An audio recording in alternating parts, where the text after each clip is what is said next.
Sup Shredders, my name is Logan aka Spiderhands and welcome to the 22nd SB interviews where today I will be chatting to a band called Lion Within Us. And if we switch over to here, we have Zack and Jonathan. Would you guys like to introduce yourselves? Go ahead, Jonathan, you go first. Sure. Hey, everybody. Jonathan here, Jonathan Garcia, play guitar with Lion Within Us. And I am Zach Thompson, and I also play guitar with Lion Within Us. And what kind of music do you guys do? Million dollar question. We've had a few people kind of, and I don't think we ever really decided like, hey, this is the kind of music we're going to play, or this is the kind of riff we're going to write. Oh, that riff doesn't work because it's this genre. I think some people, I would say that generally metalcore would be right down the middle of where we land. But we've had some people call us progressive metalcore, which I think fits us pretty well. And when somebody said it, it was one of the first times I've ever heard anybody use that phrase. But I thought to myself, I like that. Given some of our influences, I would say that that's a good place for us to land on progressive metalcore. And so, what separates metalcore from progressive metalcore? I have my take. So for me, I would say that metalcore envelops a lot of hardcore and metal elements, as well as a lot of melodic sounds, both vocal and also musically, from my understanding. And then when you add progressive and you started talking about bands like Rush, right, and I would even throw like a band like Tool into that mix, where they're very unstructured music. I would say that's kind of the prog part of it. So I would say that we take both of those elements, right, where we take the hardcore melodic, but also don't really define it with any type of real structure in our music, as well as, free form some of our instruments. And, I come from a little bit of an old school background of music, so I do a lot of, lead guitar playing, and I think that is enveloped in bands like Dream Theater and some of the other prog bands too. So I would say you got a little bit of a structure with metalcore, and with progressive, you start jumping into, I think you said it best in kind of the reviews, right?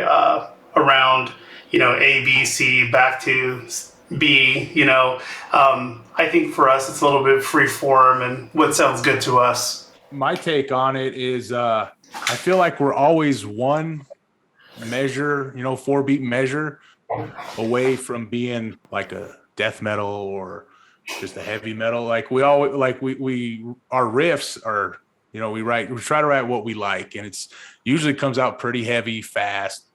And then, and most of our songs, there's always that one part where it's like, whoa, what the heck? Clean vocals and the nice melodic, structured guitar and stuff like that. And so for me, it's like we're always that one part away from just being one genre.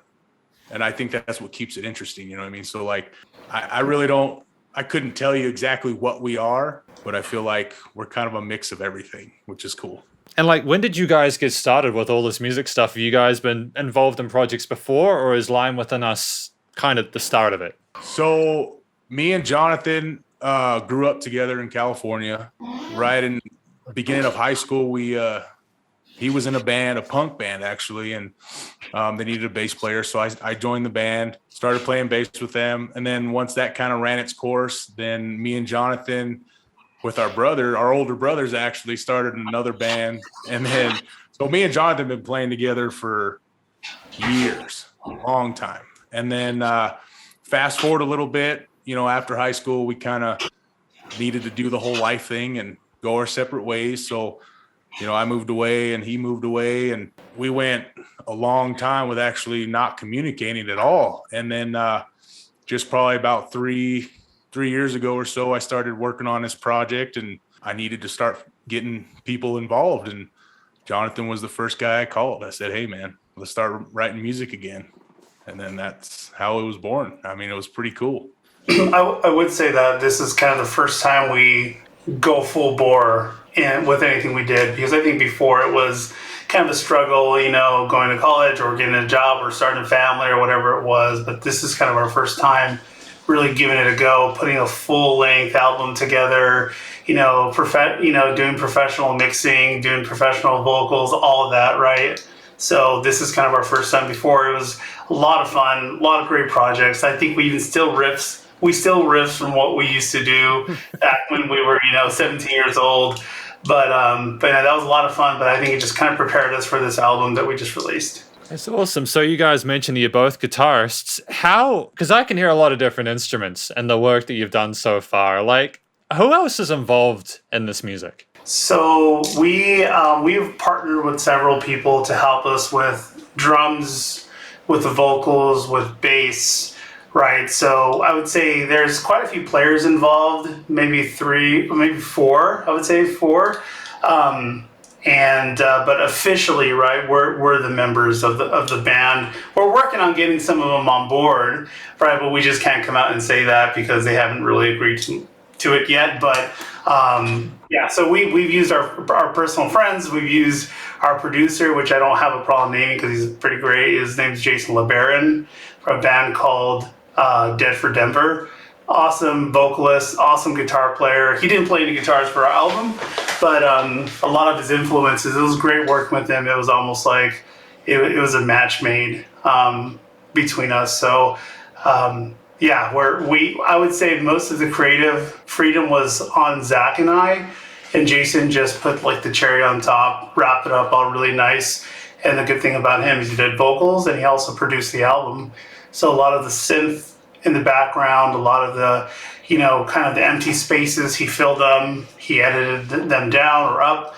So yeah, quite a few different players there, but creative liberty was on us. Because, like, my understanding is, if I'm not incorrect, after doing some research earlier, you guys aren't in the same location, are you? You guys separated by a distance. Yeah, that's right. I currently live in Wyoming, and Jonathan's out in California still.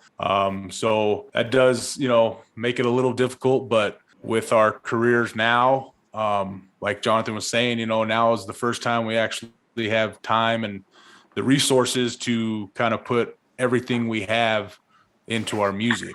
And I think it kind of happened for a reason.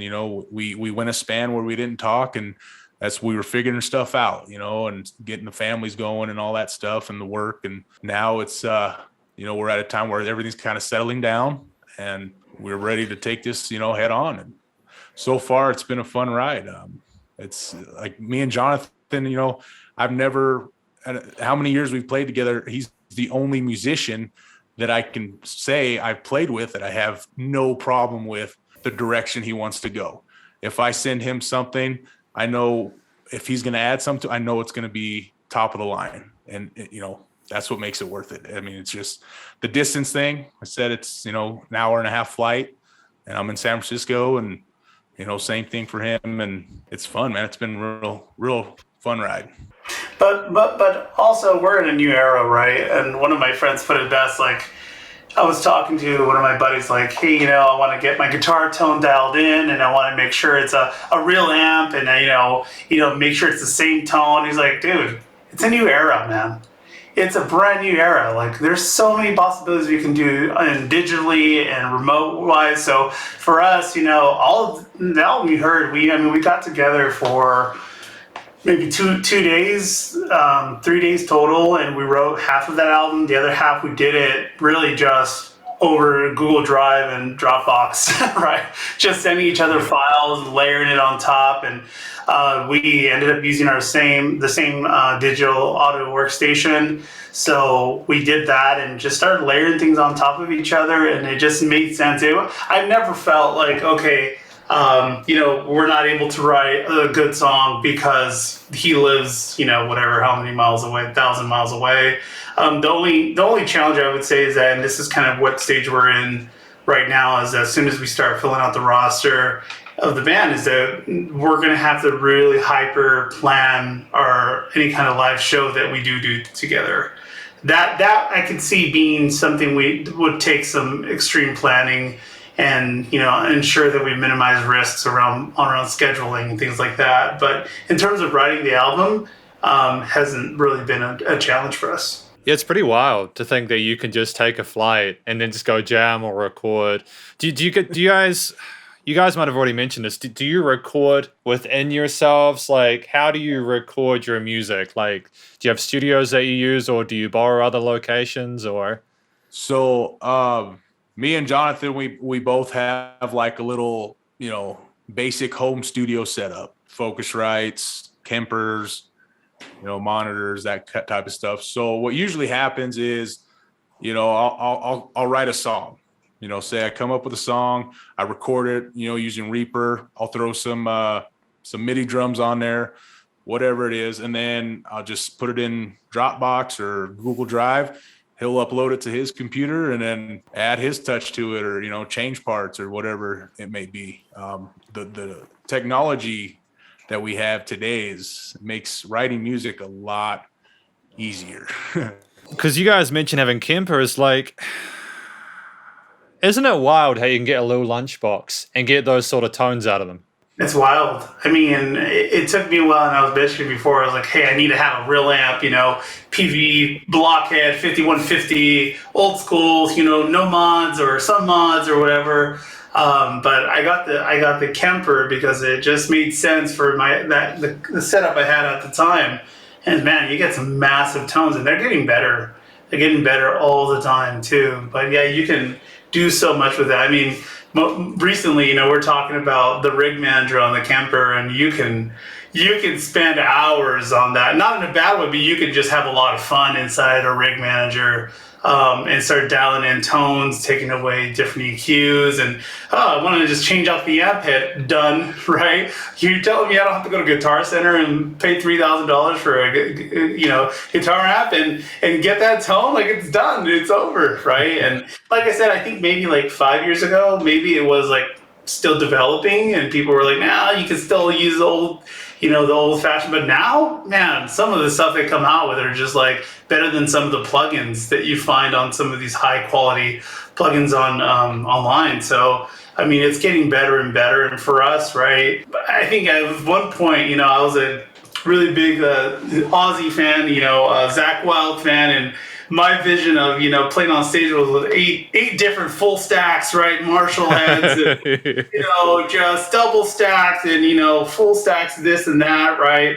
And but now it's like, I don't want any of that. I want to just keep it small, keep it simple, right? KSS, keep it simple, stupid. Just get it going, And then same thing for our live situation. We're planning some stuff, and for us it's going to be, how do we keep it simple? Just a single rack, got the Kemper, you got a line out to the house, and maybe we have a cab for monitoring. If we don't need it, we're not going to use it, right? So for us, it's just, let's keep it simple, and we have all the tone we need right here. Oh, and what's crazy about that is just the other day, Jonathan, he started messing around with some tones on his Kemper, and then he emailed me the rig pack he was using, and then I was able to just upload it into my Kemper, and it's right there. I'm like, holy! So now we can sync up our tones for live show. I mean, it's all just an email away. It's insane. Yeah, it's pretty cool. So it's obviously made life a bit more convenient because you don't have to spend hours and days looking for that tone, right? What has that allowed you to have more time for when you're writing music? Well, I'll give you an example. If I understand the question correctly, well, what does it mean to us when you're writing music? I remember, I don't know if you remember this, Zach, but when we played at a high school sober grad, you don't remember this. I don't know why you don't remember this. But I remember I had this this really crappy amp. I don't even remember if it was a real amp. I think it was just like a speaker with like some power on it. But I had this Digitech guitar pedal, right? Do you remember those? They're awful. They're with the blue pedals. Yep. Blue pedal. And you do the bypass by hitting them both. Well, anyways, dude, that thing was so bad. I think there's been a lot of reviews about those, but I had a few because they would break, and I think they would be the best thing.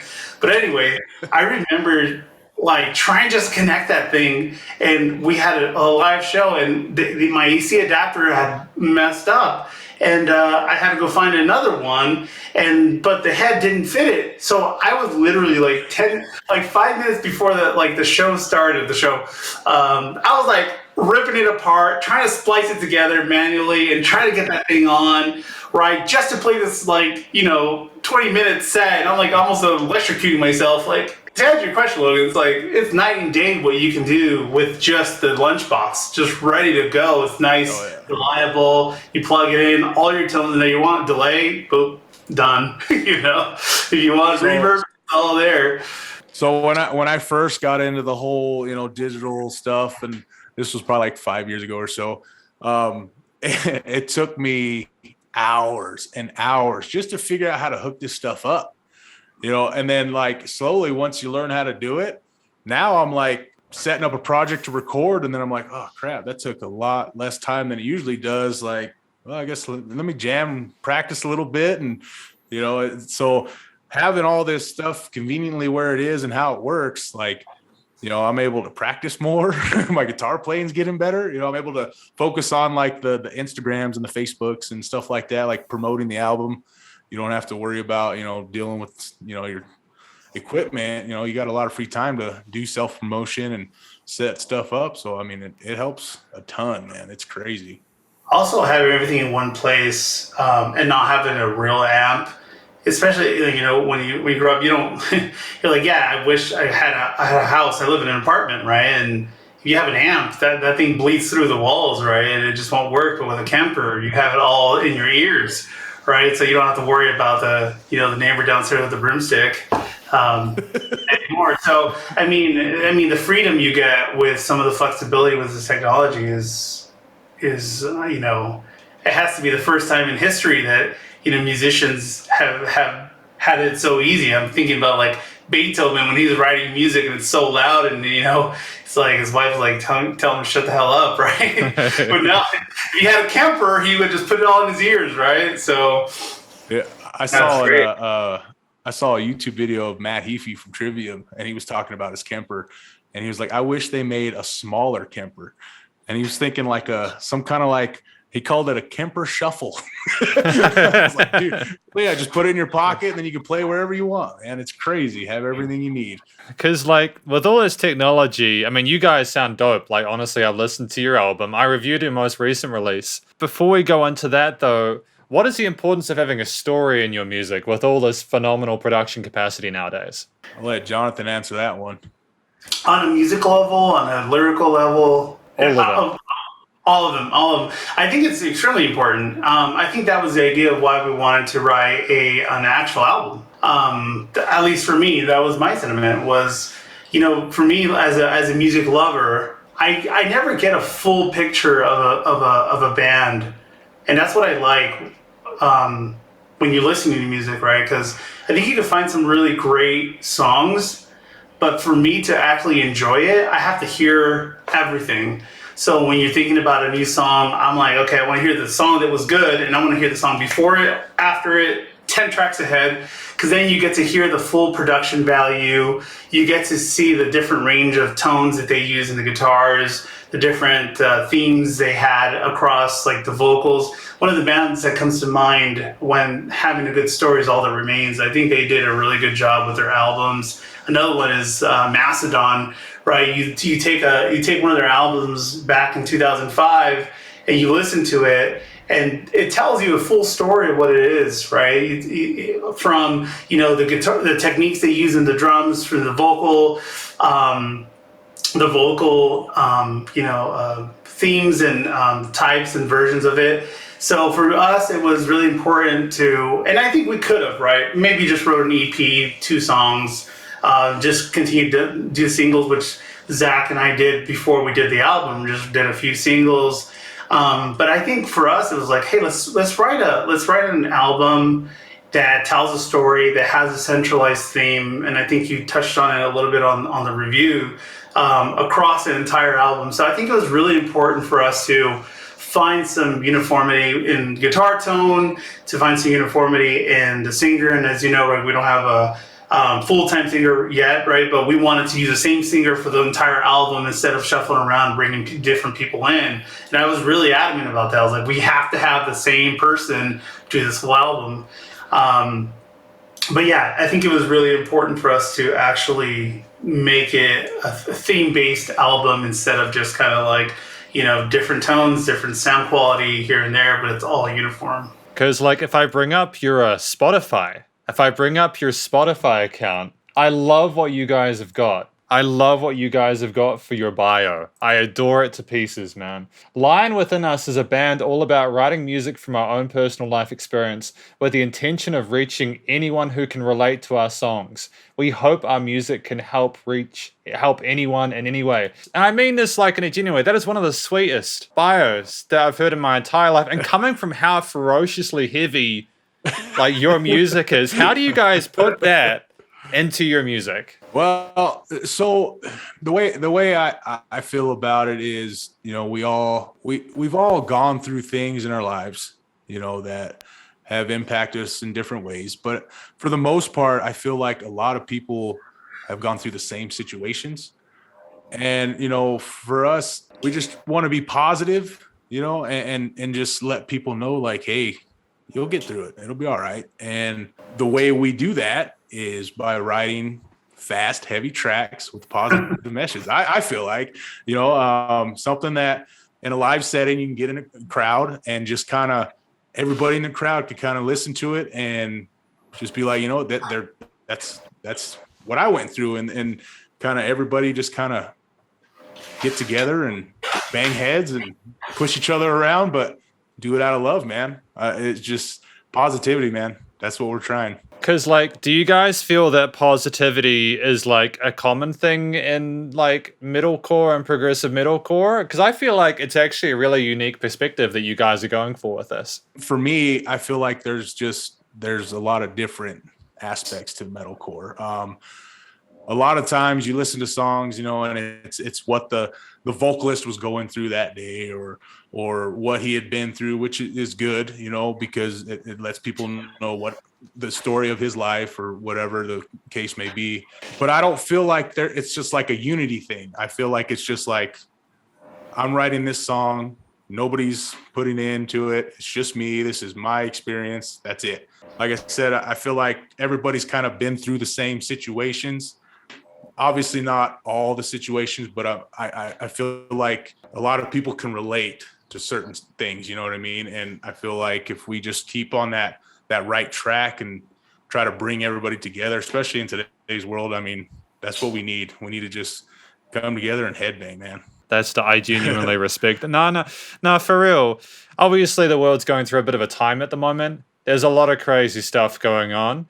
I reviewed 2 tracks earlier today that were specifically anti-war songs, So, like, how valuable do you think the kind of music that you're doing is nowadays? I think there's a big audience for it. I think we have the chance to reach a large audience, and that's what we want for this project, is to just be able to just, I've gotten messages, from a couple people saying, how this song didn't help them or whatnot. And that's what it's all about. I mean, if we can just, help one person, that's why we're doing it. And that's why I'm doing it. I mean, Jonathan might have a different idea, but for me, I truly just want to help people. I mean, because we need it more than ever.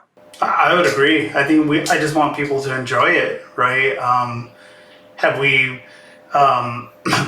stuck, focus group our music? No, right?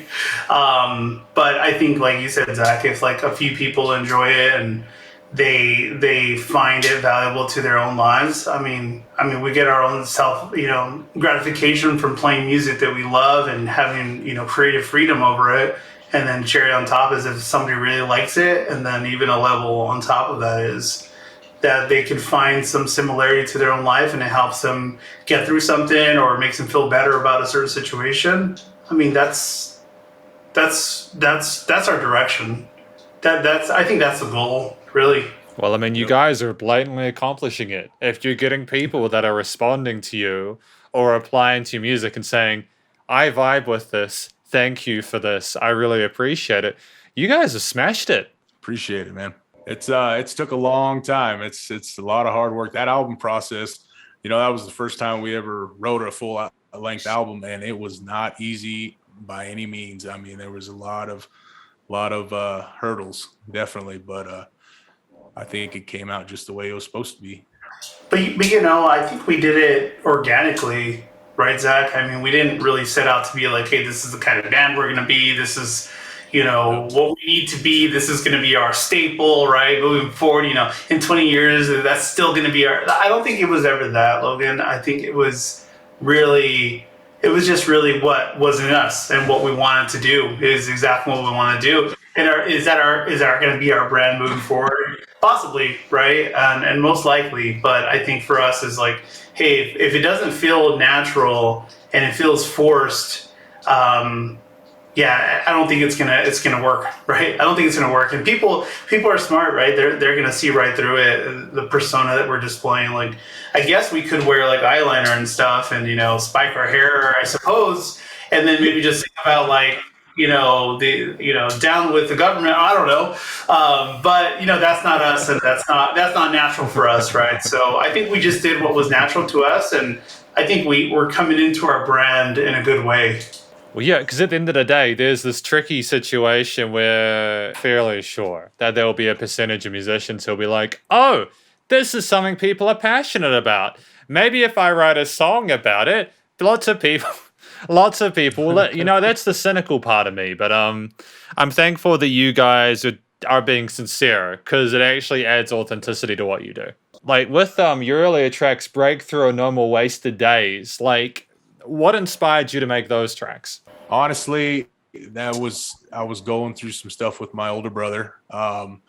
We actually started Lying Within Us, but it was called something else. And then just had some, creative differences. It didn't end very well. So those songs and I actually wrote the lyrics for those songs, and like Breakthrough, I did the whole song, and then No More Wasted Days was actually the first song I got Jonathan to be a part of.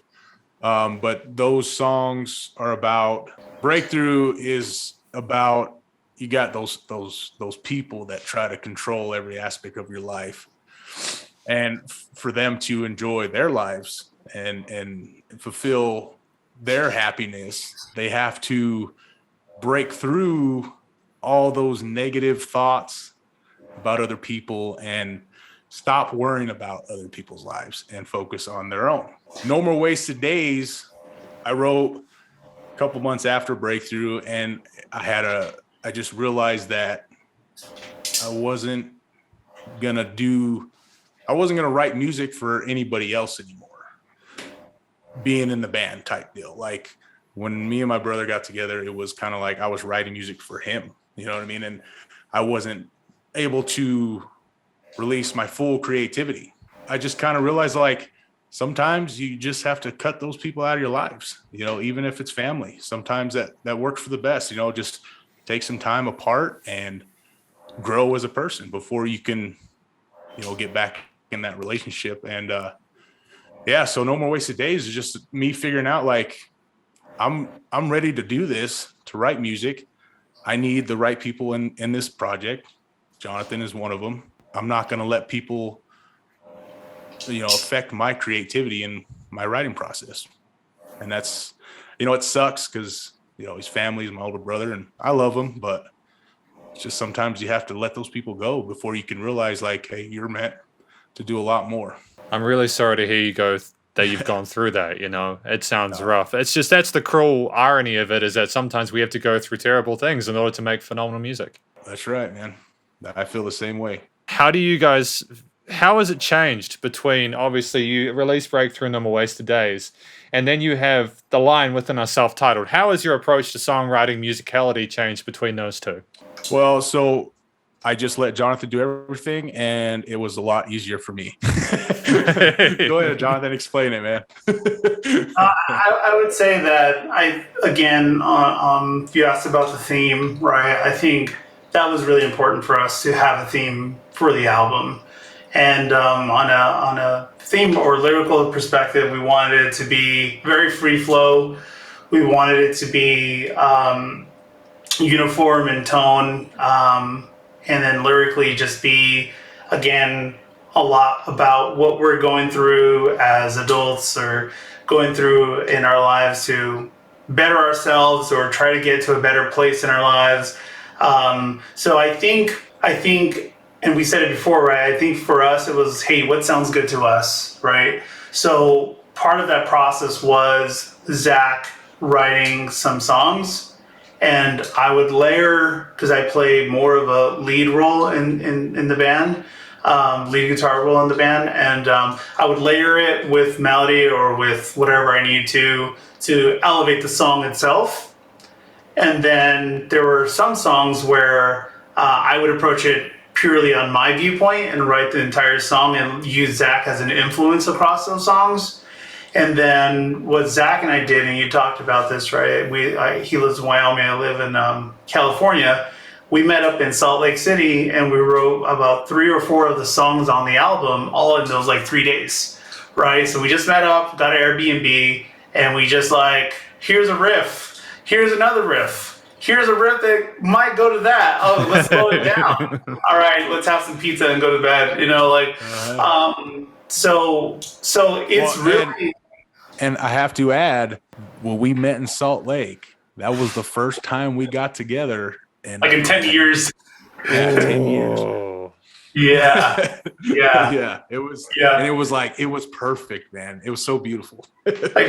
like traveling a few states over with like my Kemper and like shelf luggage and stuff, you know. But no, I would say the process. I mean, I can't speak for when Zach wrote the bones of Breakthrough and Normal Wasted Days, but I would say that for me, it felt like it was free flowing. I felt like we were confident in our music. We were like good in a good place. And I think that's another part of us that I think I hope would set us apart in the long run is that Zach and I mean, we just found a picture of us in 6th grade at a camp, right? Like we go way back, you know? So for us, there's no ego, you know? There's no ego. So if he says, hey, that riff sucks, guess what? The riff sucks, you know? And if I tell him, hey, you're not playing this part, it always happens the other way around, though. It only happens. Always telling me my riffs suck. Yeah. So I think it's you know, it's like one of those things where it's like, hey, if I write a riff, I'm not going to be like pigeonholed to this riff. I'm like, it doesn't sound good. It doesn't sound good. Like, let's get rid of it. You know, I'm okay with that. Let's make that happen. And I think that's that. And just to layer that, right? I think that's going to be moving forward. Is that anybody we bring into this scenario is that they have to be egoless, right? If you could be and we had this conversation with a potential drummer the other day. Was like, hey, man, if you feel like you need to take lead or feel like your opinion is better than the other people in the group, I don't care if you're, you know, Joey Jordison reincarnated. Like, we don't care. Like, you're not going to be a part of this. I don't care how good you are, you know. And that's what's going to keep things fresh, right? Keep things moving, and let this be a good way to start a band, right? And be able to have this, you know, musical outlet. I'm so glad. I cannot stop feeling happy about the fact that you guys got together after 10 years. And it just sounds like there was none of the BS. You guys just got straight to it and had a great time. Like, how important is that in-person time for musicians nowadays, especially with the technological advances we have? By the way, I have to say that when I first saw Zach, he didn't give me a hug. And I was like, what the heck is wrong with, like, can I just give you a hug after all this time? Like, what's your problem, man? Dude, I was ready to jam. I just wanted to start playing, man. Get out of the way. That's all it was. Where's the guitar? But so I've noticed a lot of like issues in some bigger bands, you know what I mean? Because they don't meet up very often. I feel like, you know, you always see, like, take Metallica, man. You know, they released those DVDs or those whatever they were, and about like they were all angry at each other, you know. And there's been other metal bands the same way. They all live in different states. They all, you know, they don't talk to each other. They don't, you know, me and Jonathan, we try to text every day. He calls me needy all the time, but hey, I just want to check in, man. I feel like, you know, staying in contact is a big part of it. And I feel like there's a lot of bands that just kind of get together to rehearse and play shows. And then once the tour's done, they're gone and they don't talk to each other. They don't stay in each other's lives. And I don't want that to be the case here, you know? So, you know, we try to stay in contact as much as possible because I think it's a big part of it. You know, I watched a documentary, Slipknot's documentary about, gosh, it's like the third album. I think it's called Subliminal Verses, the album. Anyway, so the album, I want to say that when they got together, and I think that's one of their best albums, actually. It's one of the most commercial, but I feel like it's one of the best ones. They were talking about how I don't think any of them saw each other during that whole recording process, and they hated it. And I remember watching this documentary, they were like, yeah, we wrote this whole album. We didn't even see Joey. You know, Corey came in, did it, just left, and, you know, it was just like that. And they talk about how they improved once they started getting back thrown into and I might be getting the album wrong, but I remember it was like, yeah, like, hey, you know, we started enjoying it more, you know, once we started getting together and being more like a family rather than just like guys in a band, right? So I think it's important for us to stay like in touch. Yeah, so like for me, writing the album, that was, I mean, it was tough because we weren't together, you know what I mean? We met those 3 days, but that was the only 3 days we met the whole entire process. And then I flew down there to San Francisco to record some playthrough videos. And dude, just a weekend there, man, we had the best time. We ended up writing another song. Like, I mean, it's just crazy how different it is when you're actually in a room with somebody. Whereas, you know, but we have to make this work because this is our situation now. Now, in the future, if something comes up to where, you know, I'm able to move down there or something, you know, we'll have to make that decision then. But it's definitely, I feel like being in a room with the people you're making music with is the best. That's a beautiful thing, like, because in this day and age where a lot of us are connecting online, and don't get me wrong, I'm not technologically phobic or anything like that. It's just there's been an increase in loneliness between people and stuff like that because we become isolated, and for other reasons we've been isolated, you know? So how important is it for modern bands in this day and age to have a sense of community and to establish a community? I think that's how you get your best. Yeah, I think that's how you get your best music. Really, I think that's how you get your best music because not only are you able to have that kind of that human touch, I think you get to gauge people better about your own music, right? You get to get the feel of how did this song make you feel? Like, did this song sit flat with you, or did this song, you know, make the hairs on your back, you know, rise? You know, like we need to know those sort of things. And I think with technology and being isolated so much, you kind of lose touch of that a little bit. Not that you want to like conform to what everybody likes or dislikes, but at least you understand, like, hey, like we said, like it's cool when people come like tell us like, hey, we really loved your music. It changed me in this way, right? That makes us feel better. That makes us write more music, right? That makes us want to do more things. So I think it's important. It's very important. Well, and too on like a live aspect, you know, like when everybody was isolated and all that stuff, there was obviously no concerts going on, and there were some big bands doing like some online concerts and stuff like that. And I just couldn't help but think like that can't be fun. You know what I mean? Like you need that crowd, that interaction of the crowd right there staring you in the face, singing along with you, you know, sweating, crying, whatever it is. Like for me, that's what I, you know, need when I play a live show. I need somebody there. And so like thinking about live shows now, like I'm starting to get the itch. I'm ready to go. But I know that was a big problem because I just, like I said, I mean, I don't think the bands even enjoyed it. You know what I mean? Putting on these concerts to cameras, you know, we definitely need to put this behind us for sure.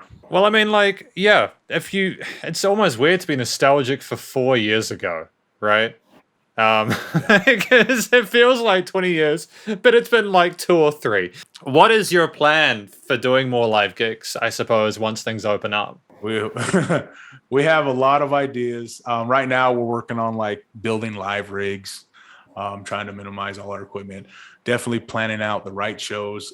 Me and Jonathan talked about it. Like, I think the whole like bowling alley shows and, you know, backyard shows for us, we kind of don't want to start out that way. So we definitely we're talking like maybe getting promoters, stuff like that, and just trying to find the best venue, maybe getting on a set with, a touring band coming through certain towns, maybe opening up for them or something. But definitely a lot of work going into it, and we're super excited for the future. And so, like, what do you guys plan on doing, like, in future, I suppose, now that you've got this banging album out, the self-titled, and now that you're getting your life stuff sorted, what else is there for professional musicians to do in this day and age? Yeah, I think we want to connect with as many people as we can, right? And there's no better way than social media outlets and getting back in front of people in live shows. So I would say those are our goals, right? To ensure that we're staying connected with people on social media, and then getting in front of people in live settings. I would say that's our goal for at least the short term, right? Those are the things we really want to do, and part of that is going to be filling out the roster. Is going to be a big part of us moving forward on some of that. We also, and then again, power of technology, right, and the internet and things like that, is that we've found some, and Zach's kind of taking lead on this a little bit, but we like to collaborate with some artists in different countries, right? We found a singer out in Japan that has an amazing voice, and we really want to make that happen, right? And I think it would be good for both sides for them to kind of, work with our brand, we work with their brand, and we elevate each other as best as possible.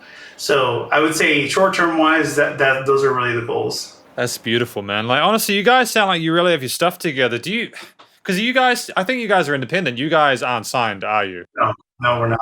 All the promotion, the recording, the videos, that's all set up between me and Jonathan. Jonathan, he's a godsend. I mean, he's a businessman. He knows what he's doing. Me, I'm more like, I just want to play music. Don't tell me to do anything. But yeah, for the most part, I mean, we use like, a distributor like DistroKid, puts our music out. But other than that, everything is 100% on us. Because I like, honestly, listening to your music, you guys can obviously play. I mean, and not only that, but the music is intrinsically interesting. I was going to ask about like the way that you invoked like the emotions within your music through the way you write, but I never got quite the chance to seg into that. So I'm going to do a really awful seg right now. So bear with me. My question, going like half an hour backwards in the interview, is how do you write music to invoke the feelings that you want to portray? That's where Jason comes in as a vocalist. The dude knows what he's doing. Jonathan, like he wrote about 95% of the lyrics to our songs, and he would work back and forth with Jason, like, hey, I like this part, add something here. But Jason, he really knew, like, for me, hearing when Jason would send a song back, it was like, oh, is he in our band? Like, did he write this? Like, because he knew, what to add to make it more dynamic, or and then like just the emotion in his voice. I mean, it was crazy. Jonathan can elaborate more, but that's kind of my take on it. Yeah, I think it was important for us to capture both light and shadow across the entire album and let it be a roller coaster throughout. So when we were writing the actual, just musically, right, I think for us it was like, hey, let's get this balance, right, of dark sound and turn it into very melodic, very light, and then go back to dark. And I think for us that was important. And same thing lyrically was like, okay, well, how do we capture, how do I say this, the best part of struggle, right? The imagery of struggle, and layer it on top of this music where maybe we're singing about, or the lyrics are about maybe something darker, but during a very bright sounding chorus or melodic chorus, right? So I think that whole like shadow and light thing, the contrast, we wanted that to be revolving during the album, and I think it shined both in musically and also lyrically. Yeah, I mean, like again, I checked out a few tracks from your album, and I was never bored. And I had listened through the rest of the tracks as well before I did this interview, and I was never bored. It's like, how That's awesome. because you like never keep things constant. There is a constant sense of that progression that you guys are discussing. Like, I guess, do you guys each have a favorite track, and if so, why? Go ahead, Jonathan. You go first. Well, you put me on the spot, huh? I just want to see if it's the same one. Okay, so I'll tell you this, right? It might be the same one, maybe not. So Andromeda, I wrote the bones to that, the skeleton of that, maybe almost 4 years ago. I want to say 2018, right? But I couldn't do it alone, and this is when, even though Zach and I weren't really doing anything serious in terms of music, was like, hey, I have this song, sounds really dumb, right? Sent it to him. He wrote the main chorus part of it. So that has been being massaged over time. Actually, I have a friend that he gets in the car with me once in a while, and I've played since 2018, played different versions of Andromeda. And when I was like, hey, here's Andromeda, have you heard the song? He's like, dude, I've been listening to this song when it sounded really bad, right? So it's come a long way since then. So for those reasons that it took a long time for us to get it right, and I even have to say, our final version of that, when we finished it, didn't work. We had it like rendered in a weird way, and the structure was bad. Our producer was like, dude, it's not working, it's not coming in. So I literally tracked everything again to do that song, and actually changed the song. I changed like one of the verses in the beginning and then changed the end too. So I guess for my blood, sweat, and tears, I would have to say Andromeda, and that was really the overall theme of the album was based on Andromeda and like the album cover of the galaxy. And I'll let people interpret it the way they like, but for us it was really finding that new place. Given Andromeda. So I'd have to say Andromeda for blood, sweat, and tears, but Tear Down the Crown for me is probably the most fun to play. To play it's the most fun. But go ahead, Zach, now that I gave my answer. So since he chose Andromeda, that is my favorite also, but I'm not going to talk about that one. The second favorite is Traveler, and only because of the solos that Jonathan added in the beginning and the end. Before, when I wrote that, there was no solo. It was just basic, a couple riffs. When he added those leads in the beginning and then the end, especially the end chorus, there's just certain times those leads just hit perfect. It gives me goosebumps. I mean, it's just, and that's more of like our melodic, whatever. But yeah, Traveler, Andromeda by far though, number one. That's sweet. Like, I mean, genuinely, it's so nice to be actually chatting to metal musicians. Whenever you get time, if you want to drop a PO box, we got some stuff we want to send you. Yeah, absolutely. Merch items. I would be fucking stoked. Thank you. That would be great. Hey, what size sweater you wear? I usually wear a large. It was about a medium or a small 6 months ago, and then we had a lockdown, and then lots of food. Yeah.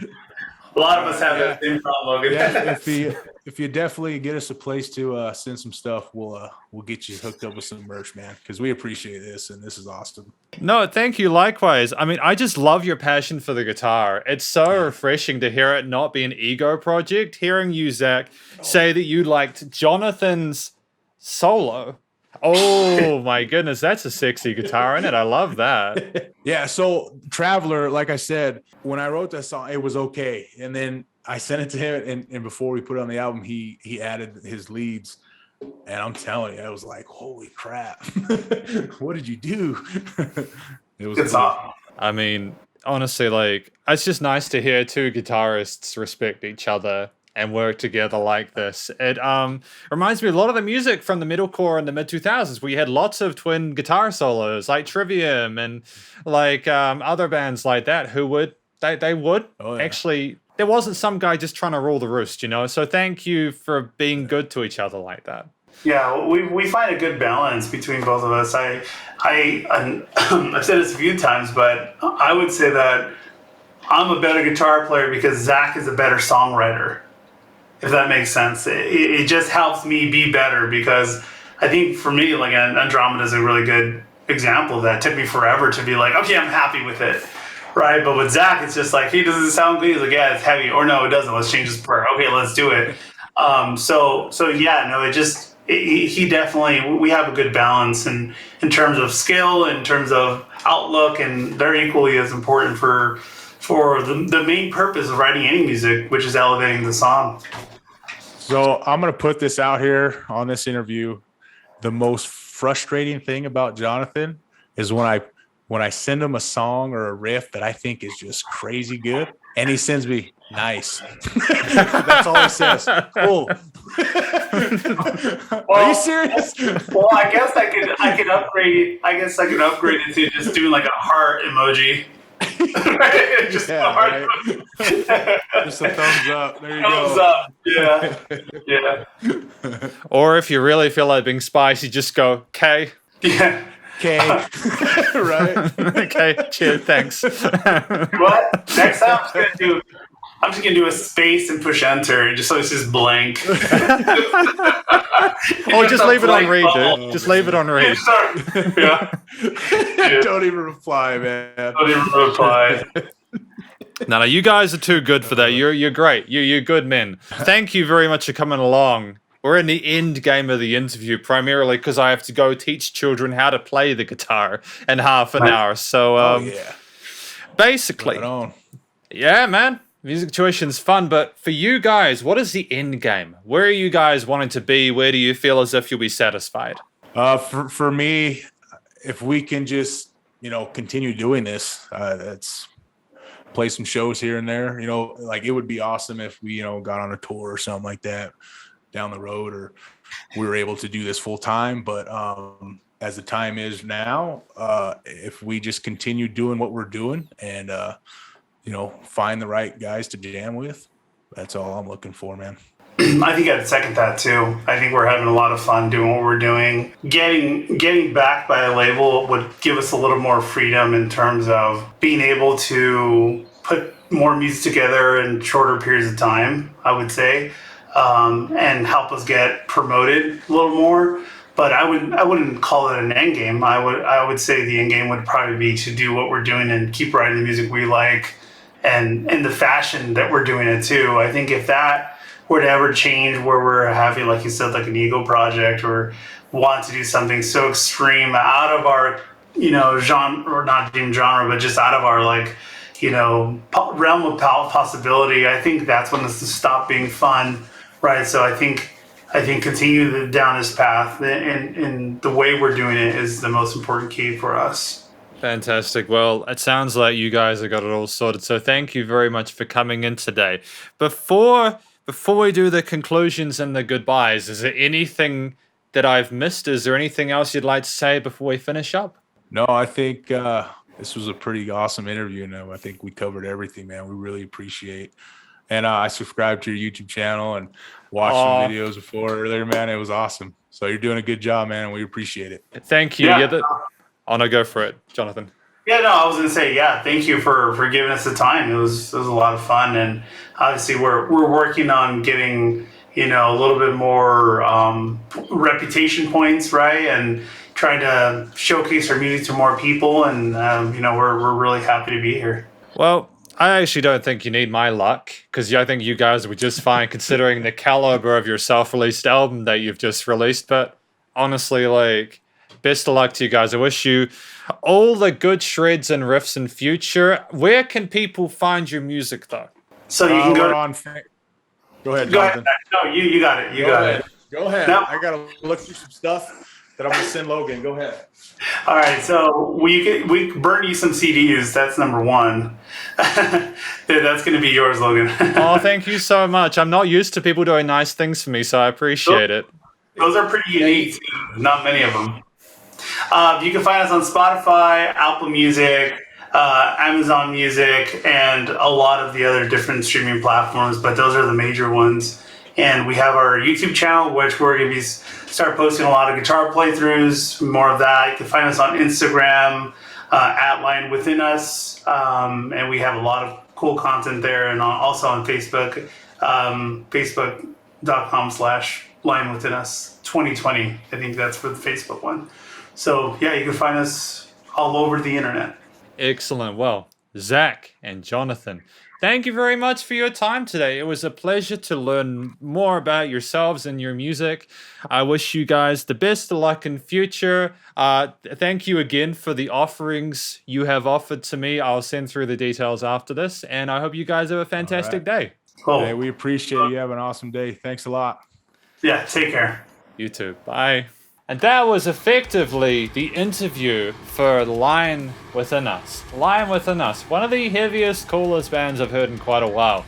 It has been a blessing to be able to chat to these guys about their music beyond the situation where I review an album. Because when you review an album, you know the music, but you don't technically know the people, do you? So I think it's splendid to hear this two really down to earth people who have a passion for music, a passion for making the music industry, I think, things in general a better place. I genuinely feel as if they will find success, and I've got no doubts about their reaching their goals and ambitions, and mostly I'm sure they'll just continue to have fun together, and that's the main thing at the end of the day. Just having fun writing music, doing shows, recording, and slamming them progressive riffs, man.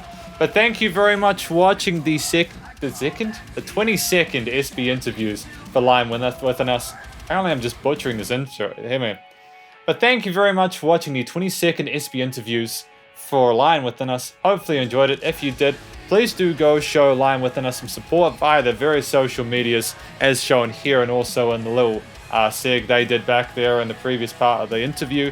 Stay cool and stay safe, and please also remember to support your local musicians and artists at this point in time, as they need the help more than ever with all the crazy stuff going on in the world. And I will catch you in the next interview. Yeah, this is not a review video, this is an interview. Spider hands up.